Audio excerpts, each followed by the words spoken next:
I'm Paul Van Squike, your martial arts guide, and this is Topic Tuesday. If you're new around here, the concept is simple. People leave me comments down in the YouTube comments section, and we talk about them. Now, it's really simple, guys. It's just me talking to a camera, so I'm not going to get offended if you want to get some stuff done around the house while you listen to this conversation rather than watch this conversation. That parrot cage of yours with all the parrot poop on it, you know that needs cleaning. Take your grill scraper, scrape the poop off of that parrot cage, purify it, beautify it, make your house cleaner, make your parrot happier, and at the same time, listen to a great conversation. If you notice, it's not Tuesday this week, it's Wednesday. I recorded this yesterday, and my microphone rebelled against me, and it made a lot of the recording inaudible. So I'm here again, I'm doing it again. Let's start with my own topic today about whether or not Taekwondo is a martial art or a sport or something else. What is it? Well, it wouldn't be incorrect to call it a sport. You can play it as a sport, and some people only participate in Taekwondo as a sport. They view it strictly through that lens. But I think if we're to look at it authentically, if we're to look at it in its original version, from the heritage from which it stems, that it's more than just a sport, it's supposed to be a way of life. You see, Taekwondo shares a heritage with the Japanese Budo arts. In Japanese, Bu translates to martial, you could say mu in Korean, and Do, way, martial way. Now the Budo arts usually came about around the end of the 19th century, and they're a reformation of some of the more traditional Japanese martial arts systems. And when I say traditional, I mean more military martial arts systems. And they were reformatted with the sole intention of the practice being the refinement of the individual's character. And that's when the Do suffix was ended to the end of the name of the art. So we have Ken, sword, Do, way. Okay, we have Ju, soft, Do, way, rather than Ju-jitsu or Ken-jitsu, which would be like sword techniques or the way of soft techniques, which are grappling arts. And that's a shift in a paradigm to some extent, at least, because the Do suffix is also used at the end of different things like calligraphy arts, tea ceremonies. They're all practices meant to refine the character rather than being strictly about the action of the thing itself. Now, someone was pointing out in my comments last week that the more military systems of Japan would have had an ethical element to them as well. And that might be the case, although I'm not aware of the history there. My understanding of it is that if you were a samurai, for example, you would have had training in a variety of things, and that the martial training would be separate from the ethical training that you received, in that you would go to like a different school for each thing. But I'm not clear on that, and I wonder if any of you are, and if you could share some historical documentation on that in the comments, because I would be curious if martial arts training from a military perspective, something a samurai would have received, if it had an ethical component to it, or if that was an additional part of their education that was unrelated to their martial training. I'm not entirely clear on that. But what I can say, and what I think is pretty clear, is that the shift that occurred is taking the function of the technique as a secondary part of the practice. So when you train military arts, even if you're taught ethics with those military arts, the actual technical side of the training is going to be of paramount importance, whereas if you're talking about Budo, your ability to hit the person with the stick is of secondary importance in Kendo to the refinement of the character. That's the prime reason for practicing the craft, in the same way that if you learn the tea ceremony, I think it's Chido, if I remember right, if you learn the tea ceremony, then it's not so much about performing the actions of the tea ceremony as it is about the refinement of the character. So that's the heritage from which Taekwondo comes from, through the line of Shotokan Karate Do. And this is a version of karate that came to Japan through the founder Gichin Funakoshi. He was not the one who named it that, his students did. And he was, though, one of the pioneers who sort of changed karate from a backyard practice in someone's house to one of these Budo arts where it has the refinement of character as its primary purpose. And so a lot of the Taekwondo founders actually studied even in Japan directly under this line of Karate Do. So without question, Taekwondo has its roots in this culture, in this concept of Budo. And Taekwondo has, at the end of its name, the Do suffix, the way of the hand and foot, implying that its primary purpose is about the refinement of one's character. And so, let me be careful how I say this, because there's not a religious component to the training in the martial arts. But in the same way that if you're going to church, let's talk about like a traditional Christian church like Orthodoxy or Catholicism. They have these things called the sacraments, these practices that you partake in when you go to church. And you go to church regularly so that you can gain the benefits of the sacraments, which is sort of the purification of one's soul.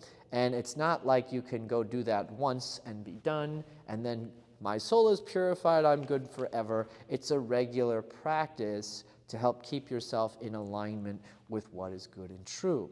And although the martial arts, with the Do suffix, they don't have the God component, the hard religious component, they have within them this idea that you have to do them regularly in order to keep yourself on the straight and narrow, in order to keep your character continuously refined. And of course, if we step away from these practices, then if we don't replace them with something of equal value, of course, we tend to just slip into areas of debauchery. We start watching videos on politics and arguing in the comments section, and we don't exercise, and we get this sort of spiritual sickness within us that the martial arts help armor us against. So it's a regular practice. You have to do it routinely throughout your life to gain the character refinement elements of it, and then to maintain the character refinement elements of it. And it's a journey where you're constantly working on improving those elements as well. You're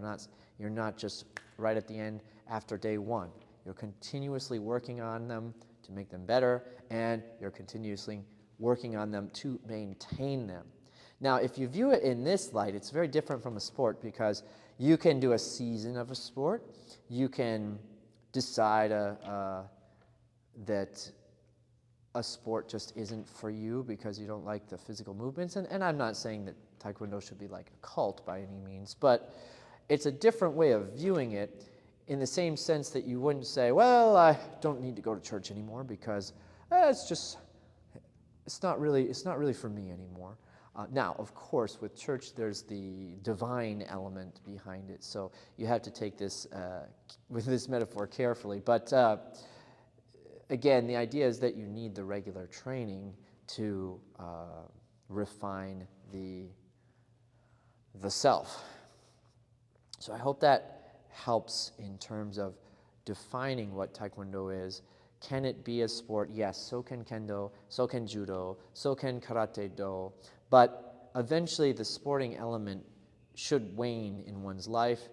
You see people doing Karate Do, doing Kendo, who are in their 70s, who are sometimes even in their 80s, and they're doing it as a pursuit of character development, not as a sport. That part of them vanished when they were young.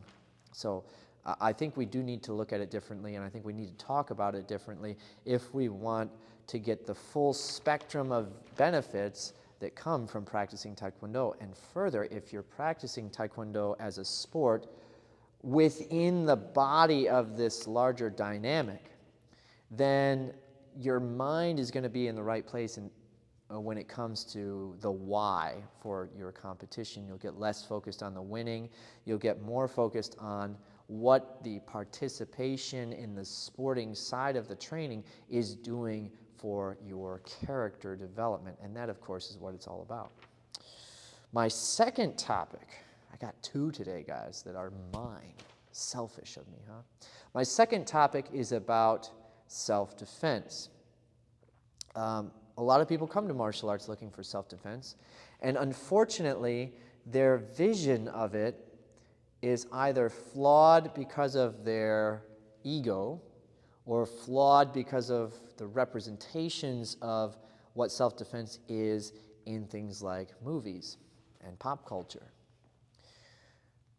Remember that self-defense involves simply staying safe from harm, not dominating another person. You've heard me talk about this a lot if you're a regular.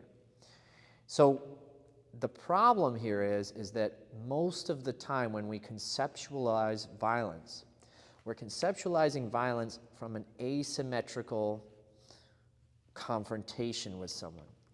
That meaning that they're trying to punch me and I'm trying to out-punch them or out-grapple them or whatever. It's almost like we see it as an MMA match. It's through this one lens. But self-defense is an asymmetrical relationship because the goal of the person defending themselves is simply to stay safe or keep others around them safe. And so it's a very different objective from the attacker. It's an asymmetrical relationship. And that's why the training for combat sports, always viewing things as a symmetrical relationship, doesn't necessarily prepare one very well for a self-defense situation. When I was in high school and full of sin, I used to watch anime. Makes me cringe just to say it. But there's a delightful moment in an anime that was called Full Metal Panic Fumofu, I think is how you say it. And the concept of the show was there's this character who's a raised mercenary soldier, basically. So they grew up as a soldier, and they're planted into a high school to be a watch out, a guard for one of the students who, I can't remember why, honestly, but they're guarding the student. And the comedy of it is that they view everything in the school, every situation, through a military lens, a military combat lens. And there's this moment in the show where they have to vacate the karate club from their dojo so that they can demolish it. I don't remember why. But there's these three jacked karate guys, right? And they challenge him. They say, well, if you can forcibly remove us from this dojo, then we'll vacate it. We'll give it to you. And he's like, oh, okay, well, if I can use force, no problem. I'll fight any of you. And so they gladly accept the challenge. They're these giant guys. They're calling him little girly boy, right? Because he's this little unimposing guy. And they're about to come in and hit him, and he pulls out like a beanbag gun type thing and just pelts this guy. Boom, boom, boom, boom, knocks him down. And of course, there's this whole outrage. That's not fair. That's not what we were talking about. You can't fight us like that. Oh, I'm sorry. I didn't know I couldn't use guns. So then the next guy comes in and he gasses him instead. Oh, and so there's this whole explanation, right? Don't you see? These guys fight with just their hands. And he's perplexed. He's like, fighting with just your hands, I've never heard of anything like that before. It just doesn't make sense to him because he's tactically approaching the situation. How can I most efficiently solve the objective, which is in this case to forcibly remove these people, to use force? Okay, guy number 3, he's like, okay, I can only use my hands. He throws a pinned grenade, so it's a grenade that's not going to go off, at the guy to kind of distract him, kicks him, then punches him while he's on the ground. Beats all 3, right? But all in a way that the karate guys are upset about because it's dishonorable, right? And that's what I'm getting at here, is that we have ingrained in us this idea of honor, of dueling, of fighting being about one's one's ego, boosting one's ego of being the manliest man in town, and that's not self-defense. So I think one of the things that we could do that would really help students understand self-defense and have a realistic way of approaching self-defense situations if they're confronted with them is a flow chart type of thing that helps guide them through what the response should be depending on the variable at that time. I have kind of a proposal for a flow chart I want to throw out there for you guys. If you think it needs some refinement, please mention it in the comments. Let me know where you think it needs some refinement, and maybe we can make it even better. Okay, so I would say that a self-defense situation is always going to start with the identification of a threat. Hopefully you identify the threat early, but it could be that the threat's just right on top of you and you're totally taken by surprise. Whatever the case, identification of the threat is the first thing that occurs.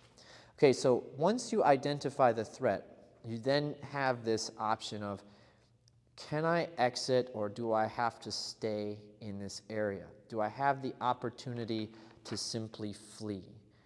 If it's someone across the street that hasn't even engaged you, that might just be staying on the opposite side of the street, right?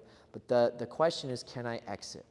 Now, if they're attacking another person, if you have a child with you and the option is to run and leave the child, you can't do that, right? So that's the first question, though. Can I exit? Okay, the next question is, can I keep safe distance? So as long as they can't touch me, then I have a safe distance, right? So I can keep retreating. During this process, if verbal de-escalation is appropriate, you can employ that. You can also use your voice a little bit more aggressively, warning them to stay away, trying to cause a scene. When distance starts breaking down, so I can no longer keep space, now you have this moment where you need to make physical contact.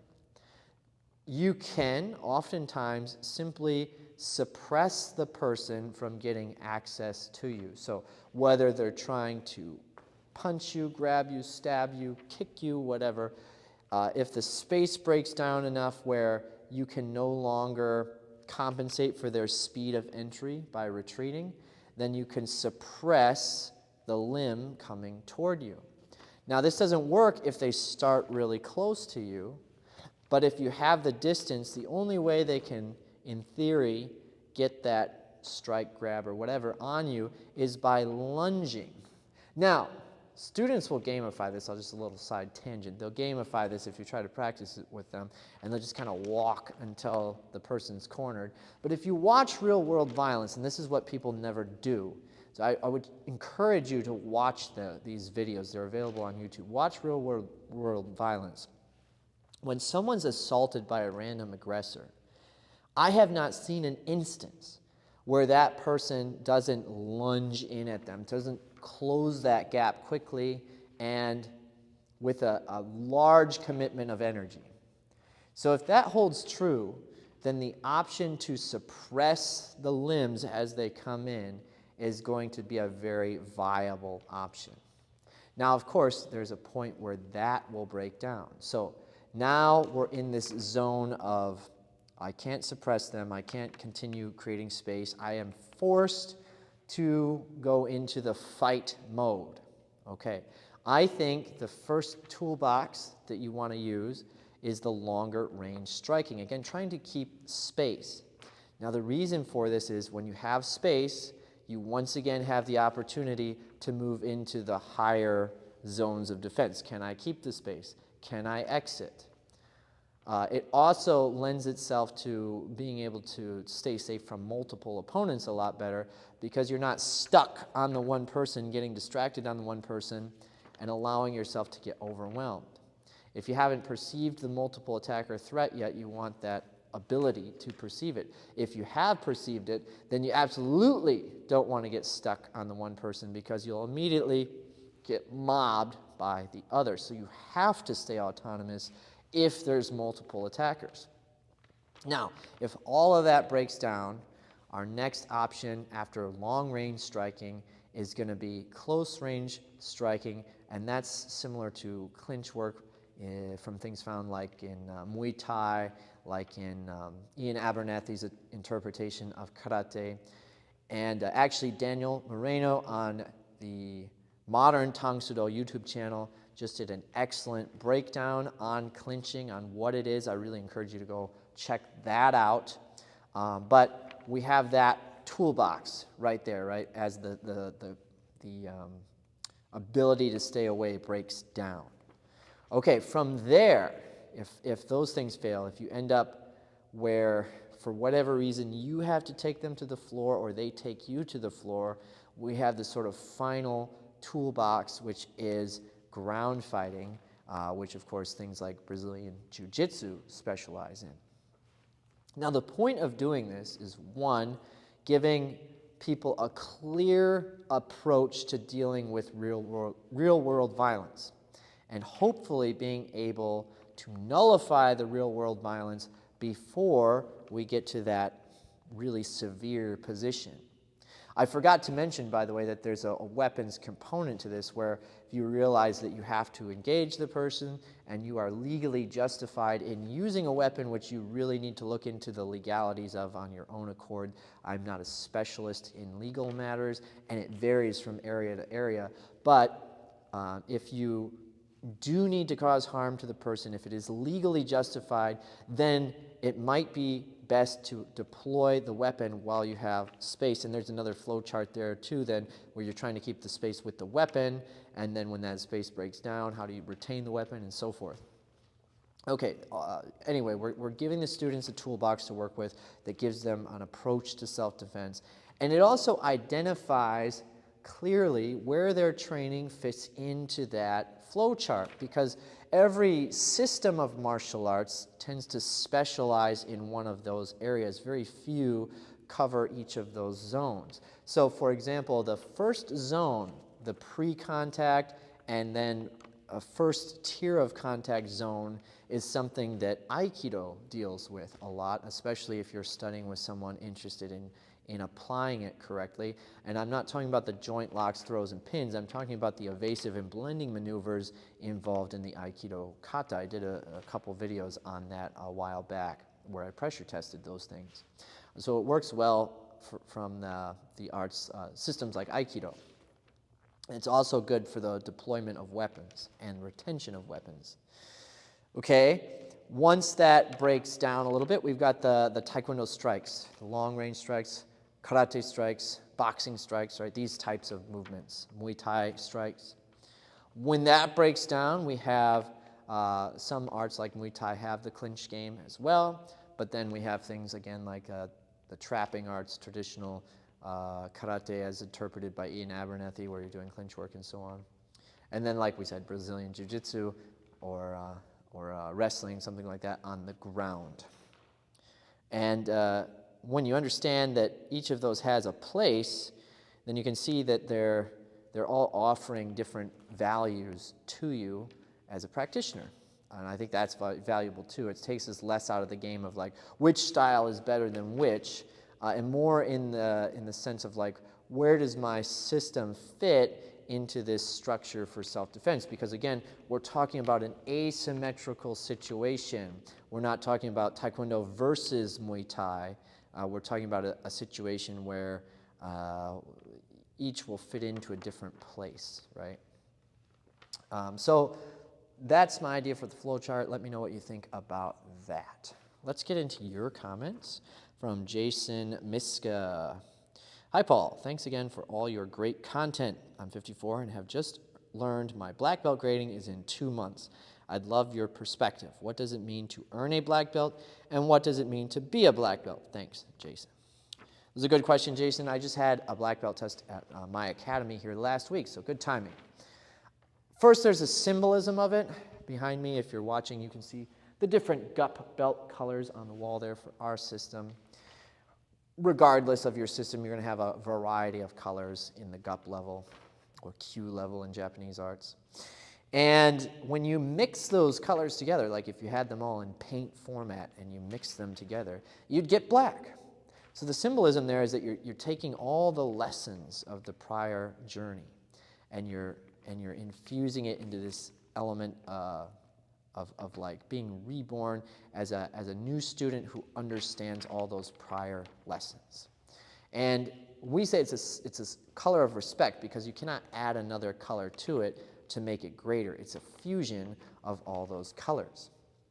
Now, from a reborn standpoint, I say that because the Q system or GUP system goes from 10th GUP down to 1st GUP, right? And then when you become a black belt, you're now working up the ladder from 1st Dan to, in Taekwondo, 9th Dan, right?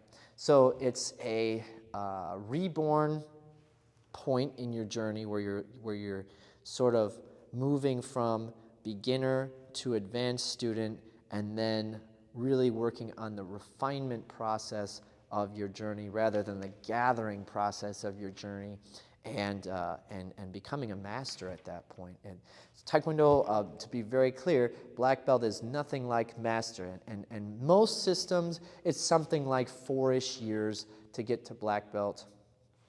That's very common. That's how it's always been. For whatever reason, Brazilian Jiu-Jitsu made black belt the 10-year thing. Okay, well, that's very similar to Taekwondo's 4th Dan or master level. You could say they're similar. But that's just, being a very refined practitioner at that point, assuming you're practicing in a quality way. So it's pre-mastery, but it's the beginning of that advanced journey.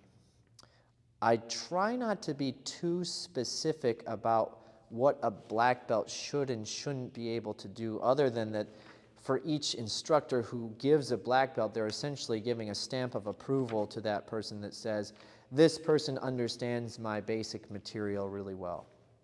Again, not mastery well, but they've gathered it. They can now work on the refining of it. If we say something like, a black belt needs to be good at fighting, that's a very vague and relative idea. Does that mean that if they're in the 5th grade, that they have to be able to beat up 99% of the other kids in their grade? I don't know. What does it mean to be good at fighting? Does it mean they have to, if they're a 5th grader, be able to beat up an adult that's untrained in Taekwondo, right? Does it mean if they're 80 years old, they need to be able to beat up a 20-year-old who's untrained? I don't know what being good at fighting really amounts to in a tangible sense. The other one is, I guess, just a level of proficiency in the techniques. Again, that's something that's rather relative, and it will limit the belt from working for a whole variety of people. Again, if you have an 80-year-old, can they do a good tornado kick? Probably not. Does that mean that they should be ineligible from receiving a black belt? I don't think so. So I try not to be too specific about what a black belt needs to represent in terms of skill or this idea of being a fighter. That's my own take. From Matthew Berman. Hey Paul, you seem to be very physically fit and probably have been for a while. Have you ever had to worry about weight gain or loss, and what kind of diet do you have? Or do you even think about it? Well, I've been fortunate. I haven't really had to think about it too much, and I don't have much to give you in way of advice. In fact, I regularly eat Culver's for lunch. They did not pay me to advertise for them. But I don't know if you want to take dietary advice from someone who eats Culver's for lunch all the time. I just had it today, right? And I had it yesterday. So here's a few things I can share that I think do have some relevance. I am always concerned with getting at the truth of the matter with things, and I think that lends itself well to getting the most out of your practice. So my fitness really just comes from doing the martial arts. But when I do it, I try to do it in as quality a way as possible, and I try to maximize the effort, maximize the amount of exercise you can get out of a class. Just as an example, if your teacher's having you punch and stuff from side stands, and you stand up out of the side stance, or you stand up even a little bit, it changes the amount of exercise you get for your legs when you're working the side stance. If you hold it the entire time and you don't move, you get a good workout in your legs. I've seen this sort of thing many, many times where you have a class engaging in exercises, and there's maybe 10% who are really, really engaging in the exercises. The other 90% are half engaging, they're talking, they're just kind of missing the pure training. And so if you really engage, you're going to get an excellent workout, no matter what you're doing in the martial arts, the forms, the sparring, it's phenomenal for you. The other thing is just being honest about where you're at. I had a class the other day, and we were doing very slow front kicking, where you have to lock out your leg in order to gain the muscle training, the beneficial strength training of developing the front kick. So, you can heave your leg up there, you can swing it using momentum, but you never really build the muscles that you need to do a high quality front kick when you do that. So I was forcing them to go slowly and isolate those muscles.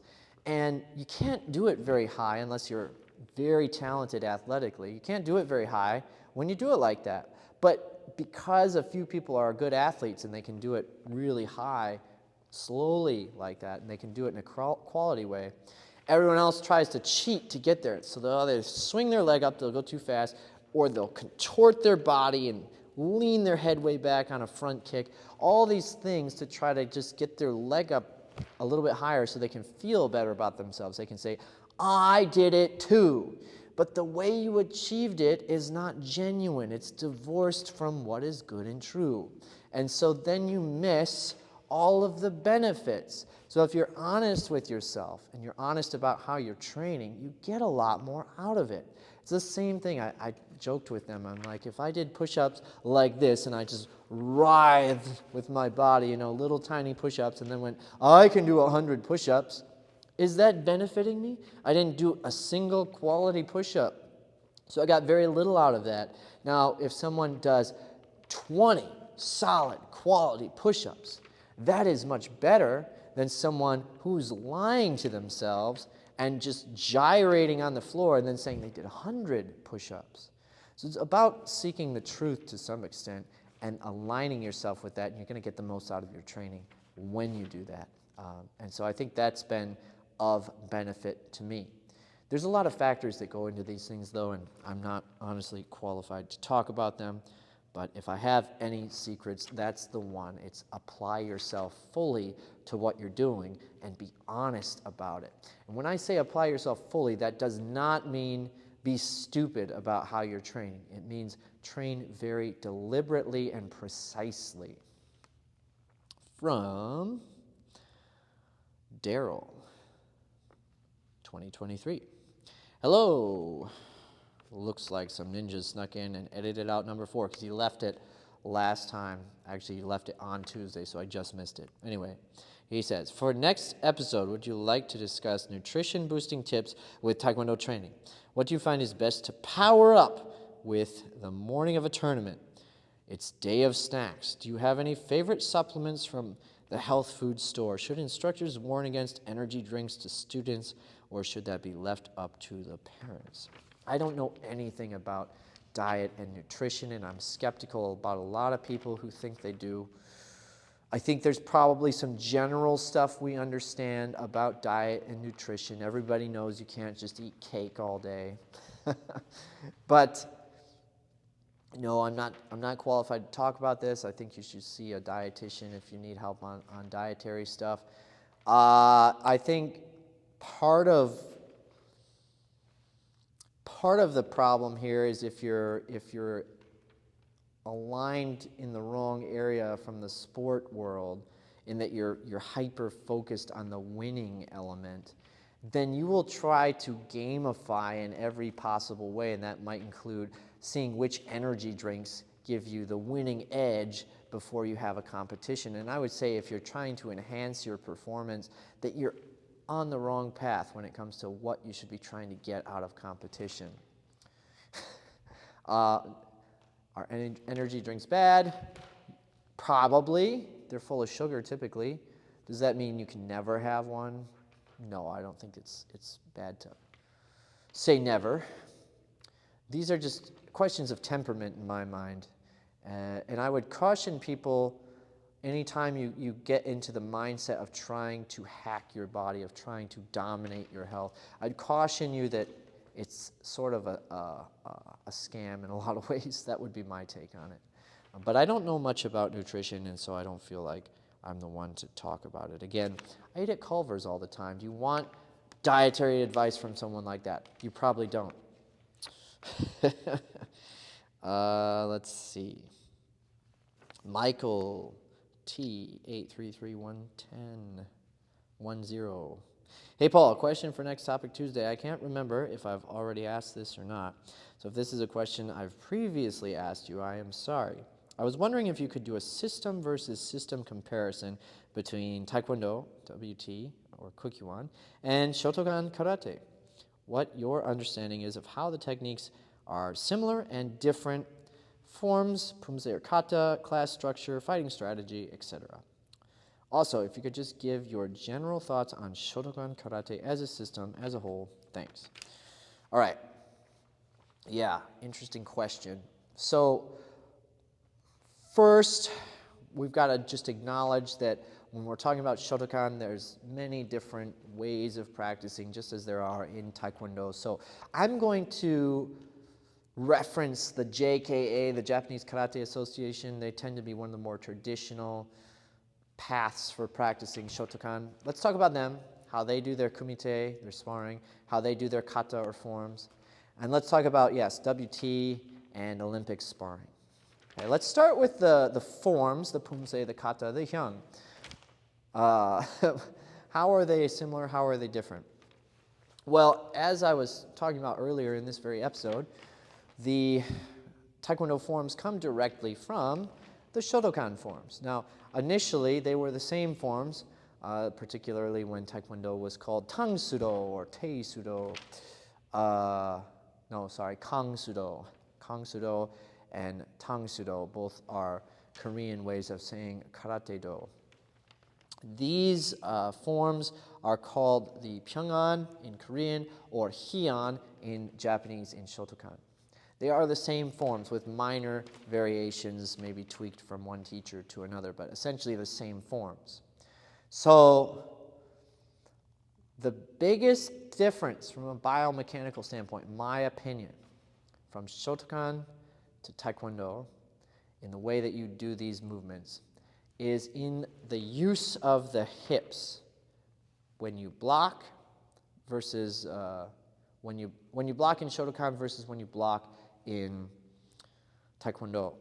So I'll try to explain. Let's say I'm doing high block agulmaki, right? If I start using my left hand and chamber my left hand at my right hip, so I'm wound up, turning my body toward my right hip on the back side. If I'm doing Taekwondo, I would unwind, moving toward my front, my left hip, so that I end relatively squared toward my opponent. So I'm almost hitting them with the block. I'm rotating into the block. With Shotokan, if I'm doing the same movement, I would start squared, and then I would pull toward my back hip, my right hip, and blade my body on the block. And I think a lot of the reason for that is it sets up the counter strike with more hip action. So biomechanically, that's a little bit different, and it's actually very similar to the way we cut with our sword work in the style of Aikido that I learned, and that you square when you raise the bokken and you blade when you cut with the bokken. And that leads me into the main point about the difference between Taekwondo and Shotokan is I think Shotokan, starting with Gichin Funakoshi, the founder's son, whose name eludes me. I think his nickname was Gijo Funakoshi, but his real name eludes me.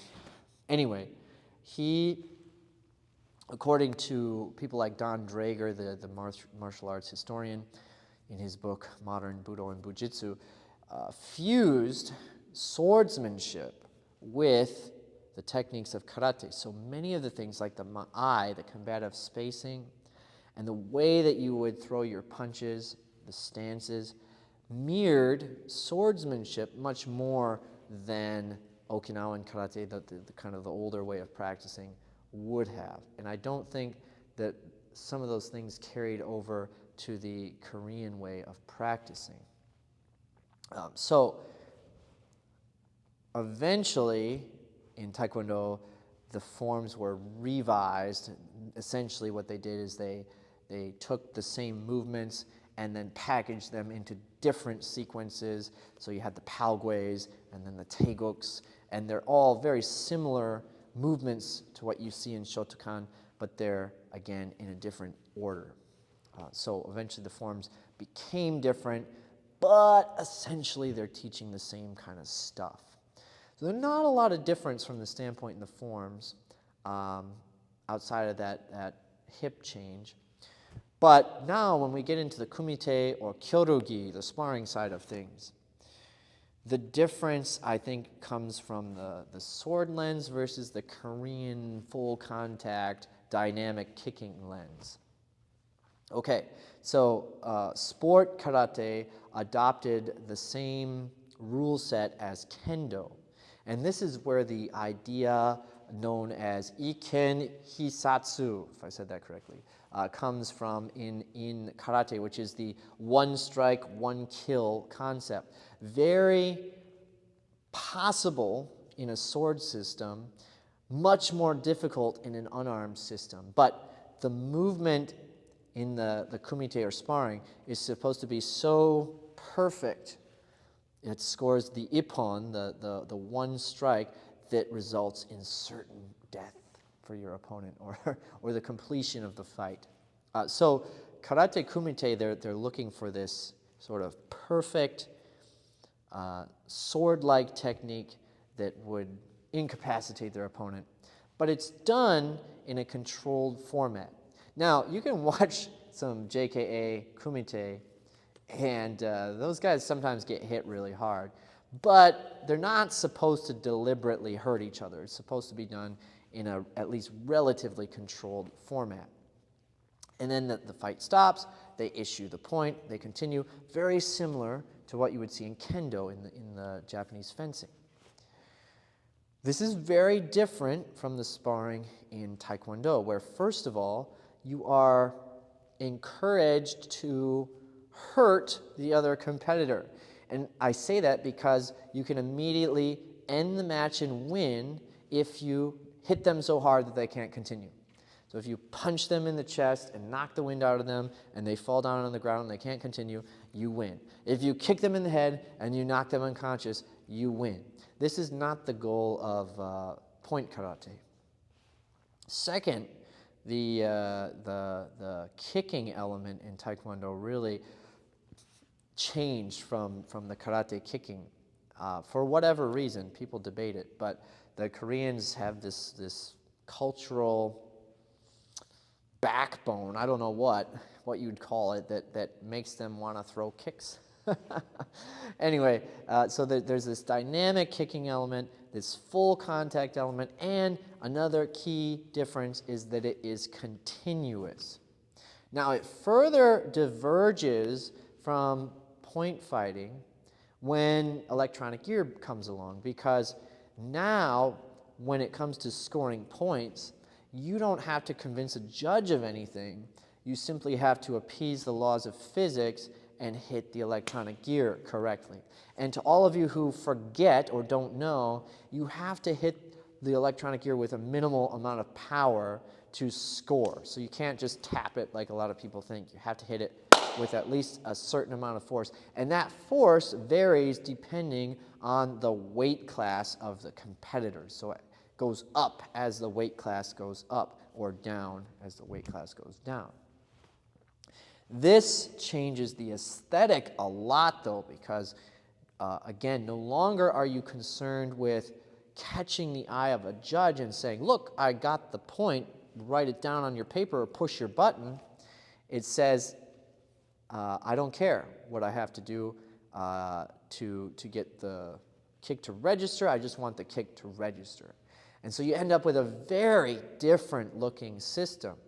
One that tends to see the competitors shifted back, turned totally sideways, and engaging almost exclusively with the front leg, which is where we get this idea of foot fencing for modern Taekwondo sparring.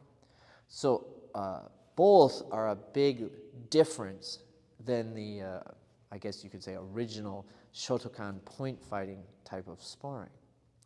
But I think if you're just talking about the lens, the full contact lens from the Korean system versus the swordsmanship lens in the Japanese system creates a very different way of engaging in the art. Now, when it comes to self-defense type stuff, you can find some of this in the old Taekwondo textbooks where they're doing the blocks and everything against street attacks. But it's easier, at least on YouTube, you can find some old Shotokan footage where people are coming at them with different implements or whatever, and they're doing their high block, reverse punch, that kind of thing. I think the system has answers via the traditional movements for what you perceive as real-world violence, at least sussed out more than what Taekwondo usually does. Again, there are these things in the books, but I haven't seen a lot of that in demonstrations where karate guys used to love all those probably still do, those demonstrations where they simulate something that again is perceived as real-world violence, and then they do their karate techniques against it. That doesn't happen as much in Taekwondo, and certainly the platform that you use for Olympic sparring, and by that I mean this learning to stay sideways, weight back, front leg fencing type of thing, while very helpful inside of Olympic sparring, is not a platform that you can add other self-defense elements onto very easily. So if we go back to that hierarchy that we were using, you're naturally going to be more squared to somebody. You're going to be forward-based. You're going to want to be concerned with your head. And that's a point I should have mentioned. Of course, one of the key differences from the sparring standpoint is what's allowed. In Shotokan, they allow head punching, sweeping, elbows, all kinds of different things. Whereas in, I don't know if they allow elbows actually. A lot of stuff though. Whereas in Taekwondo sparring, you're very limited. You can kick the body, you can kick the head. You cannot kick the legs, you cannot sweep, you cannot grab, you cannot punch the head. So very limited, but much more dynamic. But point being that limited rule set does not lend itself to a platform, to creating a platform that works real good for street self-defense. It might work good for street fighting, like I shove a guy in the street and we both square off and I turn sideways and now I got my Bill Wallace kicks with my front leg, right? But if you're trying to avoid the violence first, if you're going through that flow chart that we talked about, then I don't think it's a good platform for self-defense stuff, whereas I do think the Shotokan way of moving is a much better platform to add into it, this self-defense flow chart. So anyway, that's my analysis of the system. I think Shotokan's really cool. Class differences. I think Shotokan probably tends to be a little bit more traditional in its approach. I'd be curious if you see the athletes who are training for competition not wearing their dogi. Because in Taekwondo, of course, if you have the sport athletes, it's like, how apathetic can I be? I'm going to wear the thing that is the least traditional, and I'm going to see how big I can make my headphones. And I'm going to make a face that says that I'm way too cool to be doing anything. I'm just too cool for this world. Whereas I think if you watch the athletes from like JKA Karate, they're probably, I don't know this for sure, I'm just guessing, they're still wearing their gi, their dogi, and they're still maintaining this sort of martial posturing and attitude. There's not like this just kind of like, yo, I'm too cool for you, man, attitude that we see in sport Taekwondo all the time. Every episode, I want to make sure I lose at least one subscriber because I have almost 40,000, and that's too many. I think a lot of you need to go. No, I'm just kidding. Just kidding. Anyway, that's all my topics for this week. Thank you so much for tuning in as always. And I want you to get down there, leave a comment for next week so we have a great discussion next week. Until then, enjoy your training.